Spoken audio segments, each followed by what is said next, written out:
Morning मेरे प्यारे बच्चों। शुरू करते हैं आज की क्लास। और आज क्वेश्चन नंबर 15 और 16 को समझेंगे। और इस क्वेश्चन में पूंजी पर ब्याज की गणना करने के लिए आपसे कहा है। पूंजी पर ब्याज की गणना किस प्रकार की जाती है प्यारे बच्चों? पूंजी पर ब्याज की गणना हमेशा वर्ष के प्रारंभ में जो पूंजी होती है उसके आधार पर करते हैं। अगर वर्ष के मध्य में पूंजी में वृद्धि या कमी हुई है तो उसको भी ध्यान में रखकर ब्याज की गणना की जाती है। ये क्वेश्चन नंबर 15 है। इस क्वेश्चन में आपसे कहा है सूरजमुखी और गुलाब ने 1 अप्रैल 2014 को क्रम से 2,50,000 रुपए तथा 1,50,000 के साथ व्यवसाय शुरू किया। 1 अक्टूबर 2015 को उन्होंने तय किया कि दोनों की पूंजी 2 लाख रुपए प्रत्येक की होनी चाहिए। तो 6 महीने का ब्याज 2,50,000 और 1,50,000 पर निकाला जाएगा और अगले 6 महीने का ब्याज प्रत्येक का 2 लाख की पूंजी पर निकाला जाएगा। पूंजी पर ब्याज की दर 10% दे रखी है और 31 मार्च 2015 को पूंजी पर ब्याज की गणना के लिए आपसे कहा है। प्यारे बच्चों, पूंजी पर ब्याज की गणना का जो सूत्र होता है इंटरेस्ट ऑन कैपिटल बराबर opening capital into rate upon 100। यहाँ पूंजी को 2 भागों में बांटा जाएगा क्योंकि 6 माह तक पूंजी की राशि कुछ और है और 6 माह के बाद पूंजी की राशि कुछ और हो जाती है। सूरजमुखी की पूंजी 2,50,000 रुपए है और उसका 10% 6 माह तक है, ये 2,50,000 रुपए, क्योंकि 1 अक्टूबर के बाद उसकी पूंजी 2 लाख रुपए हो जाती है। अर्थात सूरजमुखी 50,000 रुपए ये अतिरिक्त पूंजी जो लगी है उसको निकाल लेती है। तो 6 माह का ब्याज आप 2,50,000 पर निकालेंगे, 2 लाख पर 6 माह का ब्याज निकालेंगे, दोनों को जोड़ देंगे तो वर्ष भर का पूंजी पर ब्याज आ जाएगा।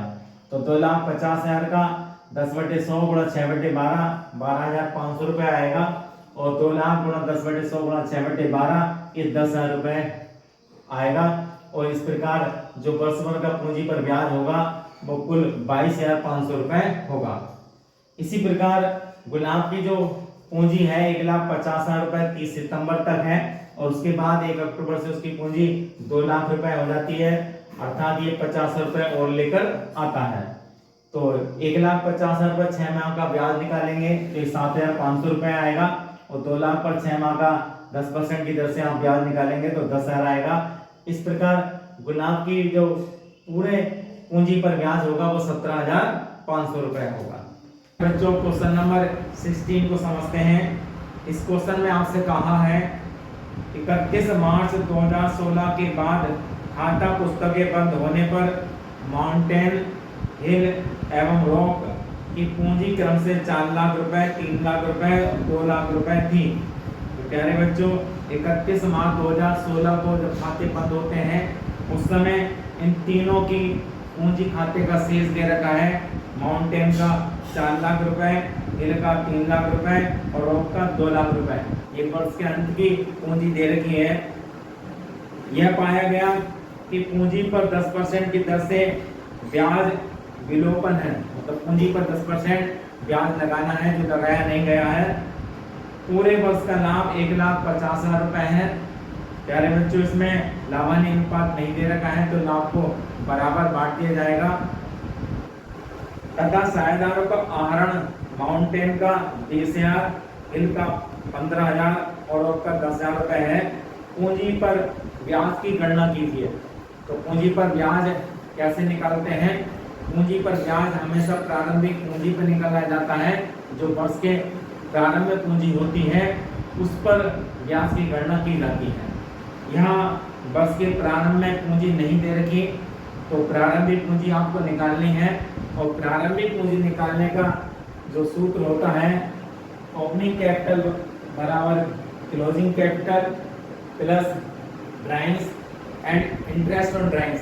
अगर आहरण पर ब्याज भी इसमें शामिल किया गया है तो उसको भी क्या करेंगे, हम जोड़ेंगे आहरण को और आहरण के ब्याज को। इसमें प्रॉफिट घटा देंगे, जो प्रॉफिट बांटा गया डिस्ट्रीब्यूट है। तो इस प्रकार ये आपकी ओपनिंग कैपिटल आ जाएगी, वर्ष के प्रारंभिक पूंजी आ जाएगी। माउंटेन की जो पूंजी दे रखी है वर्ष के अंत में वो 4 लाख रुपए की दे रखी है। माउंटेन के जो आहरण दे रखे हैं 20,000 रुपए दे रखे हैं और 1,50,000 रुपए का लाभ दे रखा है जिसे लाभान्य अनुपात में बांट देंगे और लाभान्य अनुपात इस क्वेश्चन में नहीं दे रखा है तो बराबर बांटेंगे। 3 साझेदार हैं तो 1,50,000 का 1/3। तो इस प्रकार ये 4,20,000 माइनस 50,000 का ये प्रॉफिट आ जाएगा, घटा देंगे तो 3,70,000 की इसकी प्रारंभिक पूंजी आ जाएगी माउंटेन की। उसी प्रकार हिल की प्रारंभिक पूंजी निकाल लेंगे और इसके वर्ष के अंत में क्लोजिंग कैपिटल दे रखी 3,15,000 रुपए का इसका आहरण दे रखा है, ड्राइंग्स दे रखा है और इसका लाभ में हिस्सा 1,50,000 का 1/3 50,000 हो गया। इस प्रकार हिल की पूंजी आ जाएगी 2,65,000। उसी प्रकार रोक की ओपनिंग कैपिटल निकाल लेंगे 2 लाख रुपए इसकी वर्ष के अंत में पूंजी दे रखी है। 10,000 का इसका आहरण है, जोड़ दिया जाएगा 2,10,000 रुपए और 1,50,000 का 1/3 50,000 लाभ ये घटा दिया जाएगा। इस प्रकार रोक की जो प्रारंभिक पूंजी आ जाएगी 1,60,000 आ जाएगी। अब आप पूंजी पर ब्याज की गणना करेंगे। इंटरेस्ट ऑन कैपिटल बराबर opening capital into rate upon 100। Mountain की पूंजी 3,70,000 जो आपने निकाली है 10% ब्याज की दर दे रखी है। इस प्रकार ये 37,000 माउंटेन की पूंजी पर ब्याज आ जाएगा। उसी प्रकार इनकी पूंजी पर ब्याज प्रारंभिक पूंजी 2,65,000 है, 10% 26,500 रुपए इनकी पूंजी पर ब्याज आ जाएगा। उसी प्रकार रोक की पूंजी दे रखी है 1,60,000 और 10% ब्याज की दर है 16,000 रुपए रोक की पूंजी पर ब्याज आ जाएगा। तो प्यारे बच्चों ये दोनों क्वेश्चन आपके कंप्लीट हो जाते हैं और आज आपको अच्छी तरह समझ आ गया होगा कि पूंजी पर ब्याज की गणना किस प्रकार की जाती है। अगर कोई बात आपकी समझ में नहीं आती है तो आप कमेंट में लिख सकते हैं। आपकी हर समस्या का समाधान करने की पूरी कोशिश करेंगे।